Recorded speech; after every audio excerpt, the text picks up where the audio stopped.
Guide du contrôleur. Avant le 17 avril 2014, se renseigner sur le lieu et numéro du bureau de vote de votre affectation, l'heure d'ouverture, les noms, adresses et téléphones du chef de centre de vote, représentant de notre candidat. La veille du vote, préparez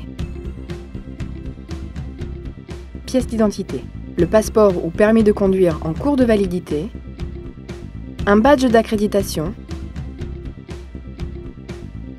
une trousse avec montre, calculatrice, stylo, papier, bougie, briquet et torche électrique, un téléphone portable chargé en unité et son chargeur, des feuilles de pointage des votants, celles du dépouillement et le présent guide. Le jour du vote, être présent au bureau de vote à 7 heures, soit 1 heure avant l'ouverture officielle, afin de faire vérifier et valider son accréditation. Avant d'entrer au bureau de vote, vérifier et signaler s'il y a des posters, affiches, cadres, pancartes ou tout autre signe particulier d'un ou des candidats. Tout acte ou activité susceptible d'influencer le libre choix des électeurs. À l'intérieur des bureaux de vote. Contrôle de l'urne. Vérifier qu'elle est transparente et qu'elle comporte un numéro d'identification. Qu'elle a bien été ouverte par le président. Qu'elle ne dispose pas de double fond. Qu'elle est vide avant sa fermeture par 2 cadenas. Qu'une clé a été remise à l'assesseur le plus âgé et que la seconde est en possession du président du bureau de vote. Que les 2 charnières de l'urne ont été scellées avec de la cire. Contrôle des bulletins de vote et enveloppes. Vérifier que les bulletins de vote sont disposés dans l'ordre établi par le Conseil constitutionnel, à Liebenflies numéro 2, et que la photo de notre candidat est bien nette sur le bulletin. Que les bulletins sont séparés et bien visibles par les représentants des candidats. Qu'ils sont en nombre suffisant. Que les bulletins de notre candidat ne sont pas froissés, raturés, déchirés ou salis. Que les enveloppes sont en nombre égal à celui des électeurs inscrits sur la liste d'émargement.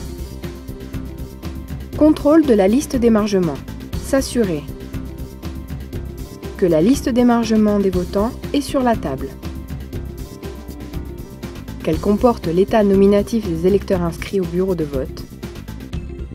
Qu'elle est dûment certifiée par le président de la commission administrative électorale. Que les cachets à voter et à voter par procuration existent. Contrôle des isoloirs. Vérifier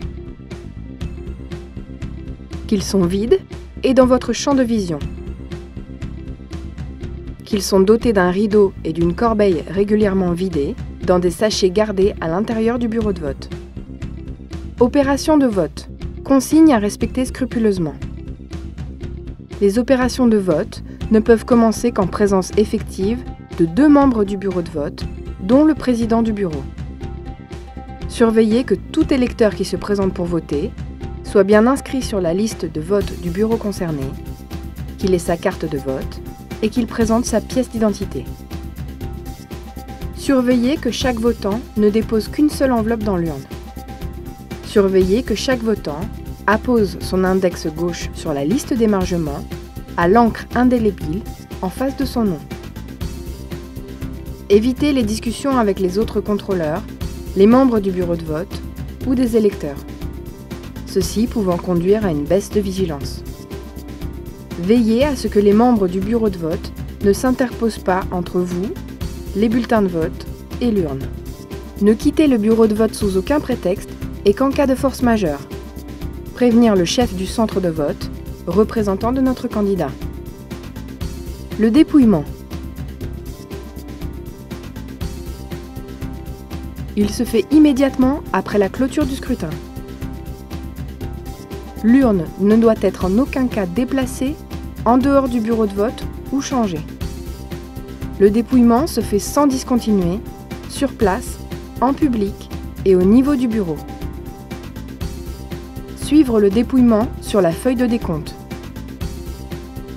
La vigilance maximale est demandée pendant l'opération de comptage. Le procès-verbal de dépouillement. Base nécessaire pour les décomptes et les recours.